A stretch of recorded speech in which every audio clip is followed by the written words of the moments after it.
시민생활 속 건강지킴 클리닉 시민건강놀이터 자문위원단에게 물어봐. 안녕하세요. 오늘 진행 맡은 정진주입니다.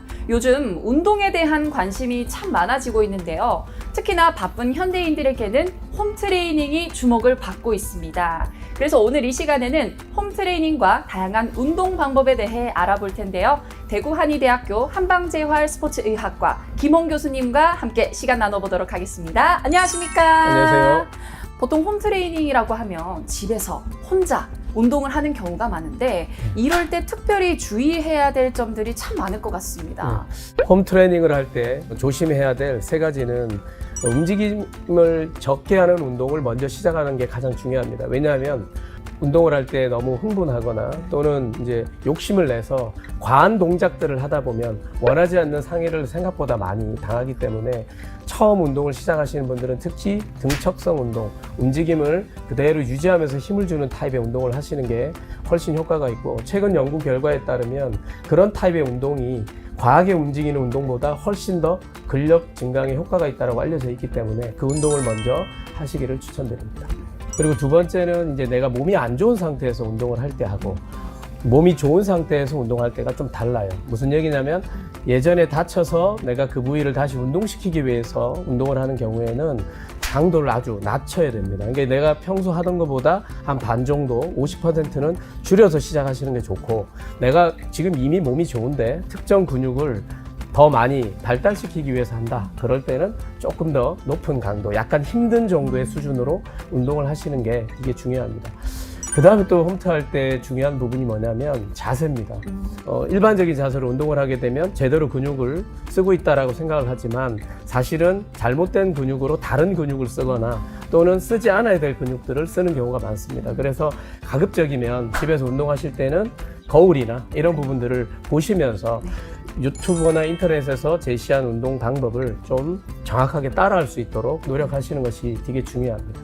최대한 움직임을 적게 하면서 하는 운동이 홈트에서는 전문가가 없을 때 가장 중요한 부분이라고 할 수 있습니다. 이 몸의 기둥이라고 되는 이 네. 코어 운동을 네. 다들 좀 홈트에서 가장 많이 하고 있는데 네. 정확하게 이 코어 운동이 어떤 것을 의미할까요? 예, 우리가 움직임을 하기 위해서는 이 몸통을 중심으로 팔다리가 붙어 있고, 그죠?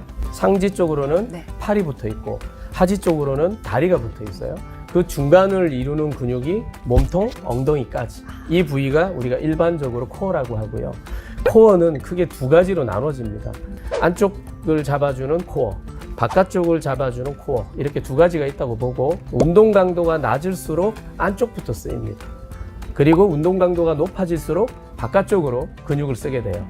순차적으로 보면 안쪽 근육을 쓰고 바깥쪽 근육을 쓰는 거죠. 그럼 팔다리 근육들은 멀리 떨어져 있는 근육이기 때문에 안쪽을 중심을 딱 잡아주고 그 다음 바깥쪽 근육을 같이 패키지로 묶은 다음에 운동을 하셔야 좋은 운동이 되는 거예요. 낮은 강도부터 운동을 시작해서 안쪽 코어부터 천천히 활용을 하고 추후에 바깥쪽 근육을 쓰는 방식으로 하는 게 가장 좋은 방법이라고 할 수 있습니다. 보통 현대인이 요즘 되게 바쁘잖아요, 저희가. 네. 홈트하는 것도 너무 좋은데 나는 됐고 걷기 운동을 열심히 하겠다라고 하는 분들이 되게 많잖아요. 네. 예를 들면 뭐 하루에 만보 챌린지라든지 참 그런 챌린지들이 많은데 이 걷기 운동 도대체 얼마나 해야지 운동의 효능을 받을 수 있을까요? 이제 사람들이 많이 생각하는 게 양을 가지고 따져요. 네. 근데 사실은 우리가 낮은 양이라도 여러 개를 모이면 결국은 그 강도가 높아지게 됩니다. 그래서 양을 이렇게 따져가지고 운동을 할 게 아니라, 자, 걷기를 할 때 내가 어느 정도로 해야 되느냐. 아까도 말씀드렸지만, 기본적으로 내가 다친 상태에서, 예전에 한번 다친 경험이 있고, 몸이 안 좋은 상태에서 어떤 걷기를 하든 다른 운동을 할 때는 기본적으로 내가 평소 일반적인 사람들이 하는 운동보다는 상당히 낮은 데서 시작을 하셔야 됩니다. 근데 내가 이미 운동을 하고 있고 특정을 더 많이 뭔가를 하고 싶다, 근력을 기르고 싶다, 유산소 능력을 기르고 싶다, 그런 타입이라면 최소 한 30분을 일반적으로 권장을 하죠. 근데 목적에 따라 조금 달라요. 내가 살을 빼는 운동을 하고 싶다, 그러면 한 90분 정도는 하셔야 되고요. 내가 지금 상태로 그대로 유지를 좀 하고 싶다라면 한 최소 30분 정도는 하셔야 되고요.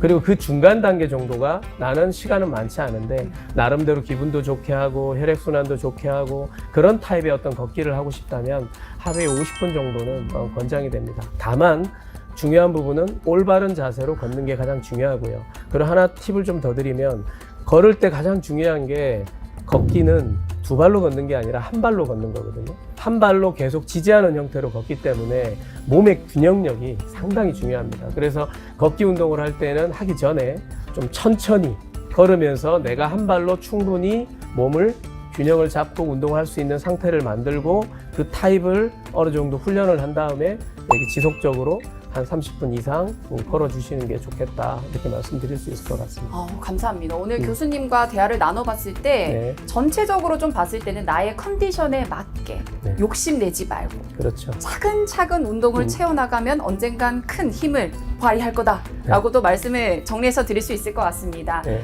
네, 오늘 이렇게 대구한의대학교 한방재활 스포츠의학과 김홍 교수님과 다양한 이야기 나눠봤습니다. 홈트레이닝부터 다양한 운동 방법 그리고 그에 맞는 효과까지 알아보는 시간이었는데요. 시민건강놀이터 자문위원단에게 물어봐는 다음에도 또 다른 주제로 인사드리도록 하겠습니다. 고맙습니다.